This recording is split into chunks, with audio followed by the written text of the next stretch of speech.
Hello again and welcome back to me playing Lost Castle.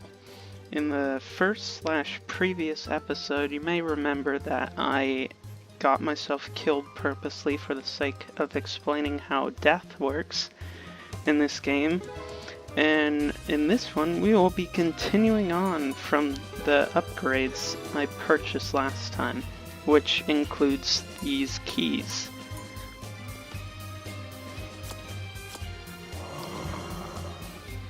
As soon as it loads.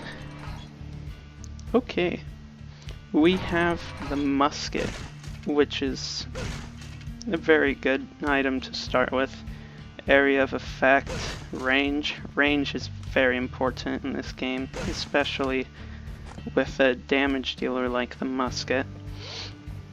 This is the first key I purchased, the blacksmith cell. And every run, when you first start, he gives you a free weapon, possibly more depending on the upgrades you have. And he gave us the iron bow, which is nowhere near as good as the musket, in my opinion. But this is the thief, who gives you an iron chest full of stolen goods. And it gives you a bunch of free stuff, just some things he stole from somebody that he then pins on you, so you take full responsibility when the police come knocking on your door. Friends with benefits, except not very good benefits. This is the pharmacist, who gives potions. We're going to drink this one right now, out of fear of it possibly screwing me up later. And that is a health potion, which would have been great later, but you just gotta take risks with these things, even if they end up being a waste of a potion.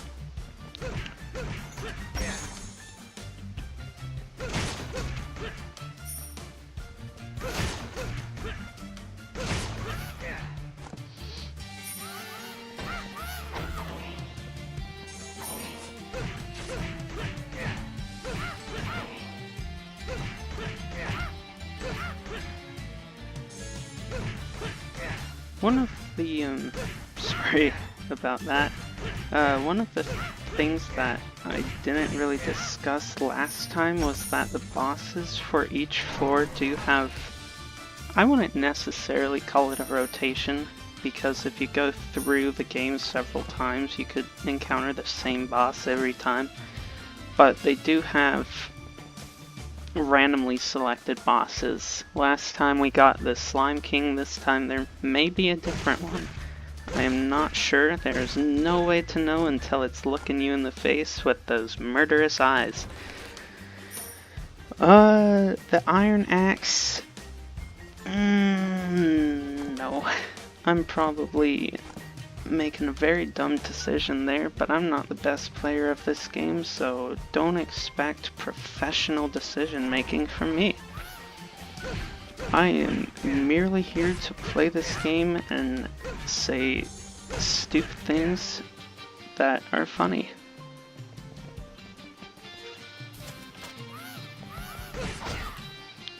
I believe, well, it might be obvious to some people, but I believe the skill for the musket is that it gives you critical rounds that are always going to be critical shots and deal twice the damage from what I've seen, which is a really good thing to have when you want to kill these obnoxious iron golems or whatever they are.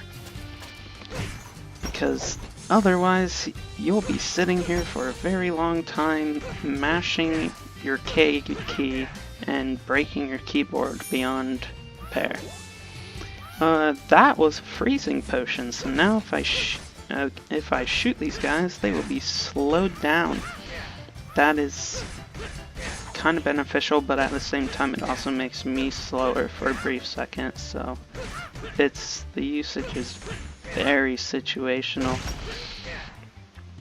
And what we have in here, as you can see, even though it's the same texture as the freezing potion, it's still unknown.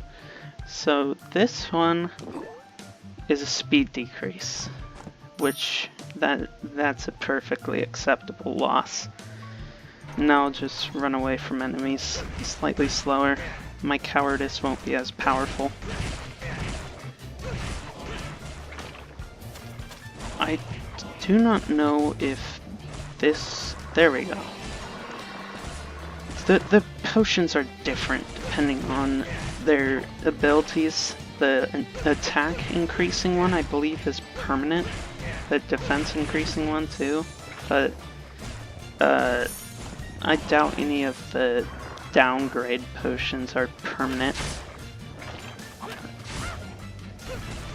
I will explain what that dude in the cage is as soon as I'm done killing these monsters.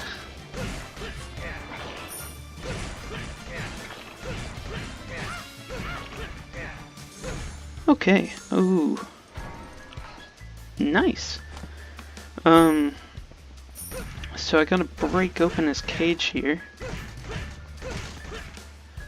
Shooting it with a musket always works. If you see iron bars, shoot them with a musket. That's how you break them open. He is kind of a shop. You don't really get to select your item. He's kind of just like, hey, give me money and I'll give you an item. So I'm going to give him 20 coins. And he's going to charge me way overboard for an apple. And if I could shoot him in the face and get a refund, I would, but this game does not approve of shop owner cruelty. And as you can see, the freezing potion has worn off now, but due to that item I got, I randomly get freezing effects on my weapon. And while it does not completely freeze the enemy, it is still very appreciative. It's still very appreciated, I should say, when they are slowed down.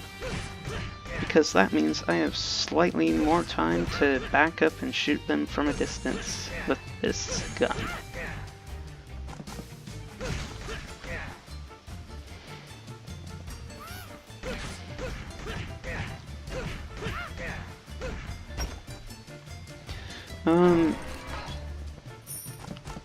I do not... There are multiple paths you can take. I don't believe that they're really game changing, unless in this case. Then you end up fighting the boss or finding anything else cool. And this time we are fighting the Slime King again. So this might... This is actually going very poorly. I am not very proud of my skills right now. I'm as disappointing to myself as I am to the people expecting me to perform well. I did forget about this, which calls a friendly slime to my aid, who will probably die very quickly, but he'll distract the enemy for a couple seconds. That's a good friend to have. One that is easily disposable, and you can throw in front of a bunch of slimes to distract them so you can kill the big guy. If you don't have friends like that, well, welcome to the club. Me too.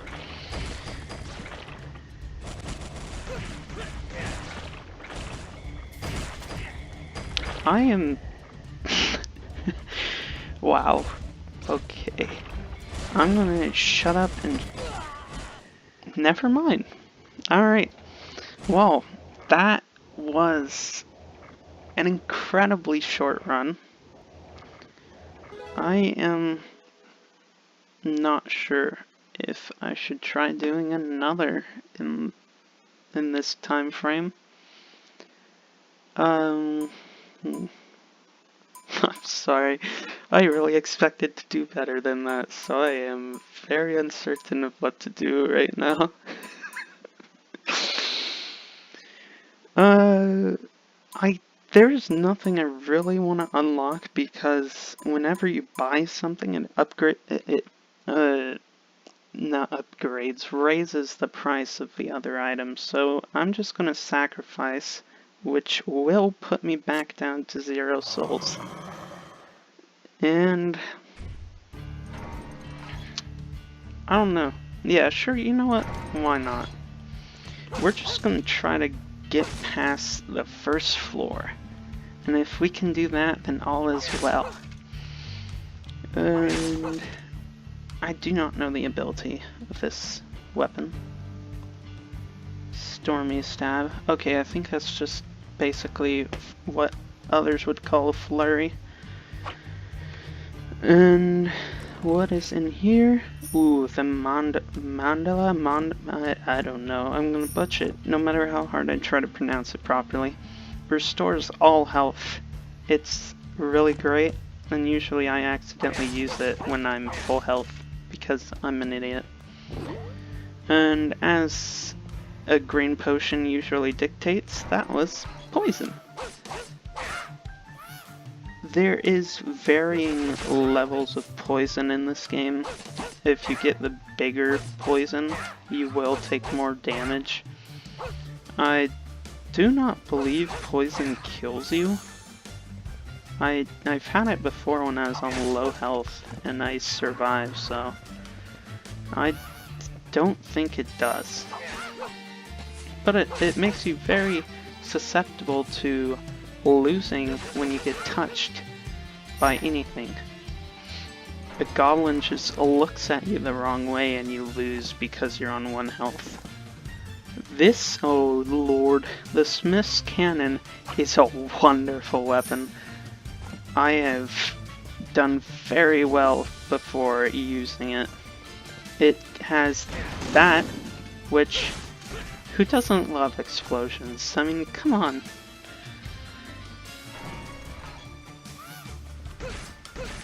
As soon as it recharges, I'll show how useful it can be on actual enemies. It gives boosted range and does a few more points of damage. It's really good. Muskets, if you play this game, try to get a musket. You won't have much range, but any range between you and the enemy is good range. Unless it's one of these wizards that has like 3 times the range that you do, then it's probably not very good. But that's where the explosive shot comes in. Because then you can just hit them with one of those and they're down. Try not to die to those. Those... I would probably be more disappointed in myself if I died to one of these traps than I was when I lost to the first floor boss.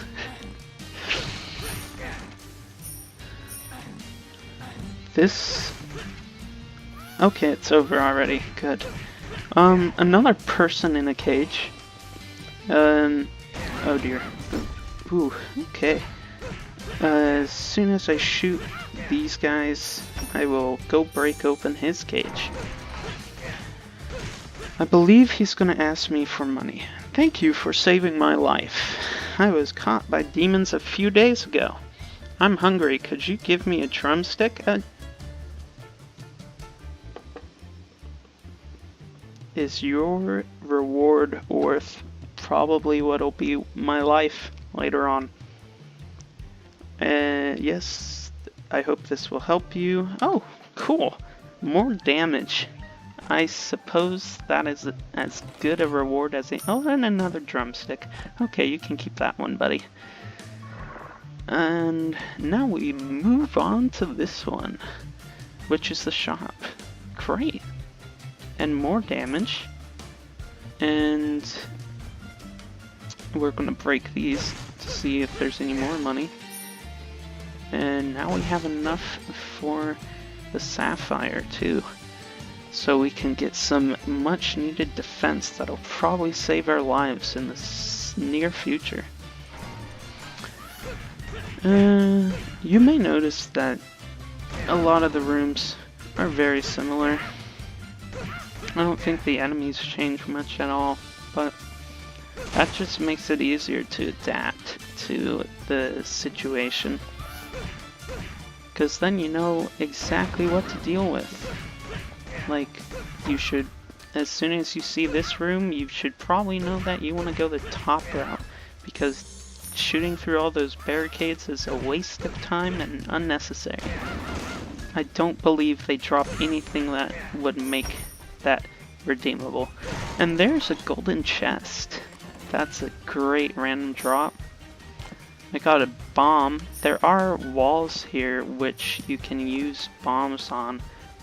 They do require a few bombs, so a single one is kind of useless. And, ooh, okay. I get bonuses and more health with this armor. And it... well, I guess it's kind of cool. And we're going to drink this potion. Gold brings souls. Nice. Oh, and another shop. Okay. This is fine. More damage. That's great.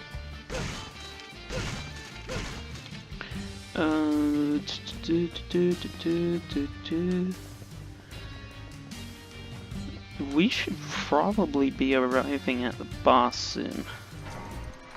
Speak of the devil. This is a fairly easy boss fight. We just have to try not to get caught on anything. It's like Jungle Run, except you feel more accomplished than a couple more coins you can spend on temporary boosts. And now we just sit here and unload all of our ammo on this guy's face. We shoot that back there, so they're just... no. Okay. Hitboxes, ladies and gentlemen.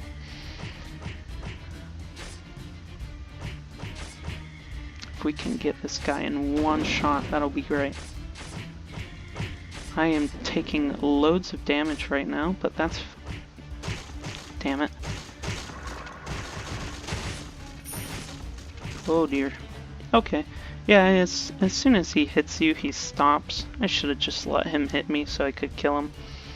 But that is probably the easiest boss fight on this floor. And we get a bunch of souls for it, so it's great. Those are the goblin weapons that I talked about last episode that are mediocre.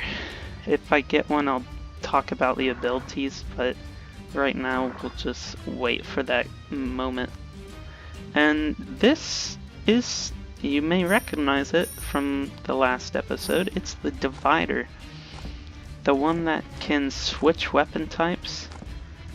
It's trying to decide right now if I want the equivalent of 2 melee weapons or to keep this. I'm gonna go with the cool option and go with this. So, that didn't take long, so we're gonna try to shoot for the 26-minute target again and see if we can clear this stage in that amount of time.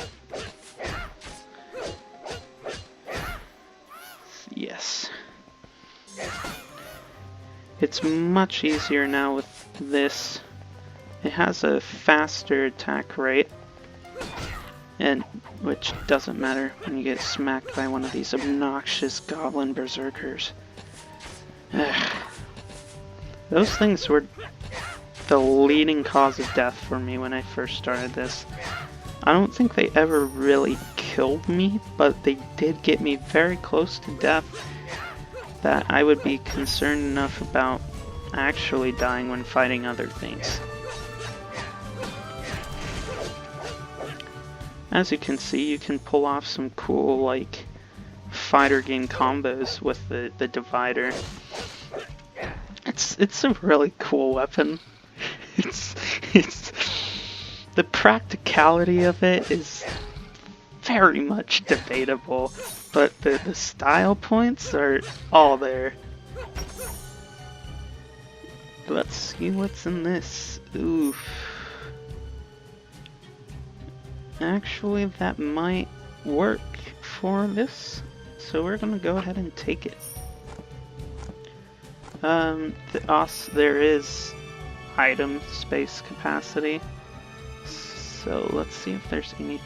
Let's just use that, and we're gonna lob that. We're probably gonna need it later on, now that I think about it, but oh well. Onwards to death.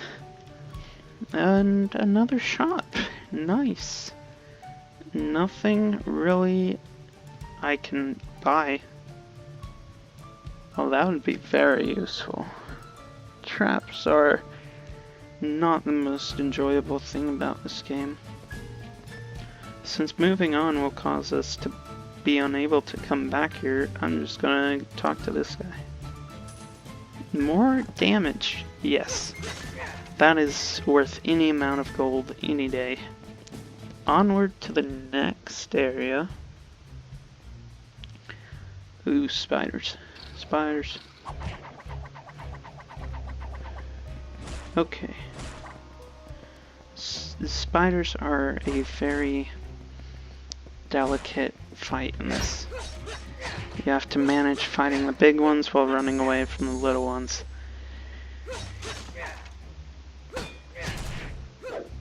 That was a waste of a transformation, but it'll be fine. Dear.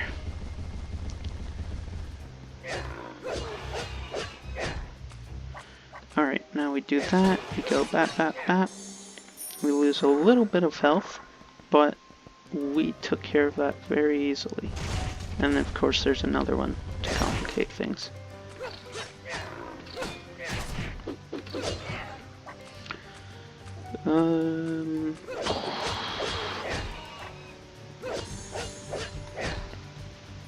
Combat in this game, depending on the weapon, is sometimes exploitable, as you can just move over to one side or the other slightly.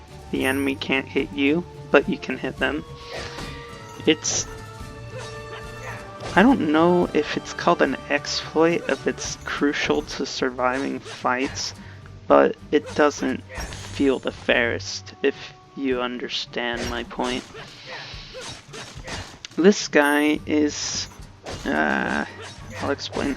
Okay, as long as I don't die to this guy, I'll explain the purpose of the dude in the cage as soon as I kill him. There we go. What's in the chest first? Not enough money. This guy is, I'm gonna say blacksmith, because you pay him money and he gives you a random weapon.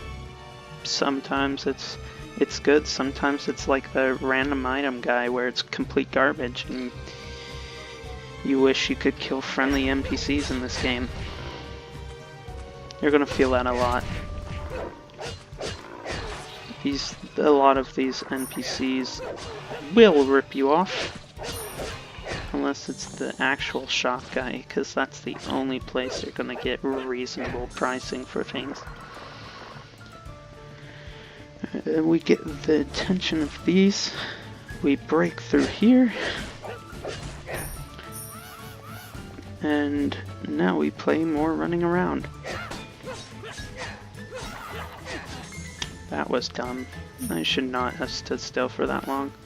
And there's another shop guy. We're gonna drop this right here to take care of these guys because they are annoying me very much. And now we do zero work and get to watch our enemies suffer as they burn alive. That's a great day. We're gonna see what he gives us. If you were to do it several times with the same guy, the prices would go up, but if you find him in a different area, he resets, so it'll still be 20 gold for the first item you want.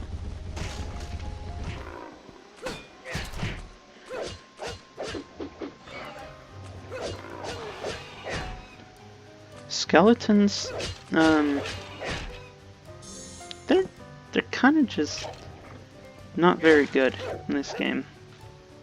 I mean, that's not a bad thing, because an easy enemy is very, very good. But the fighting them is simple. Just try not to mess up. Don't make any dumb mistakes, and you should be fine. Unless you have to fight them while fighting little baby spiders, because then it gets slightly more complicated.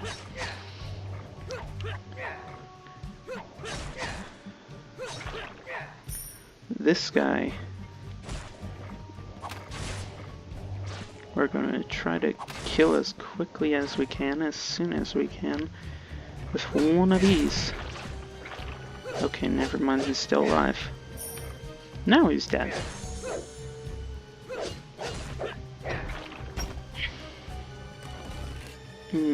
Great. The thing about weapons and armor is you don't... Oh dear. This is not going to end well.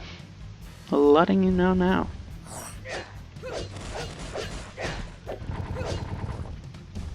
I'm just gonna sit right here. Beat the ever-living hell out of this thing.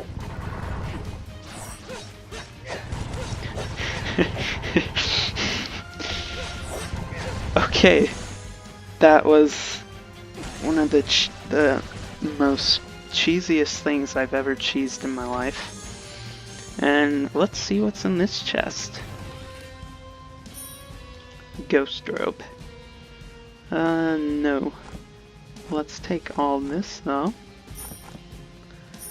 And now we progress to the next area.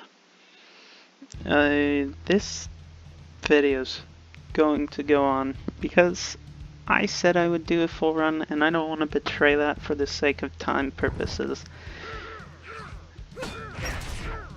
It looks like it'll end anyways. So we're just gonna die. Use that mandala and desperately cling to survival while being beat to death by Cyclops. Cyclops, however you say the multiple of Cyclops. And these things are very obnoxious even when unaccompanied by a Cyclops. So, the boomerang Cyclops, I'm not even gonna start on them, as it's very obvious why boomerang Cyclops are not enjoyable. Am I going to die? Most likely. Ooh. Okay. I'm still alive. Okay. Hey! Nothing like a little bit of wine to wash down the pain that is near death. And one of these things. Great. Not sure what these are supposed to be, but we're gonna kill them anyways.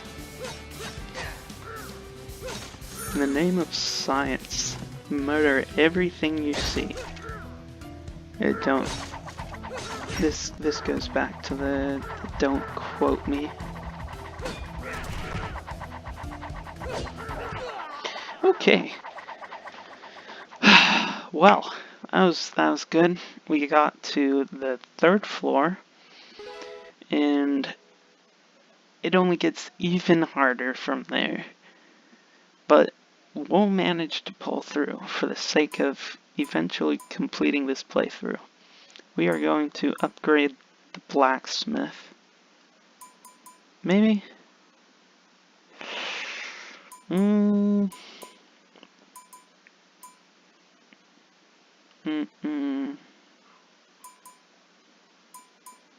We're actually gonna start upgrading the alchemist, because having beneficial potions at the start will be very much appreciated. And now we are back to where we began / ends / endless loop of death and suffering. It's like Groundhog Day, except pure misery. That's gonna be all for this episode, so thank you again for watching. You already know the deal. I'm not gonna go into much depth about how much you're liking my videos and subscribing. Makes me feel good about myself when nobody else can. So I will see you all in the next episode. Bye.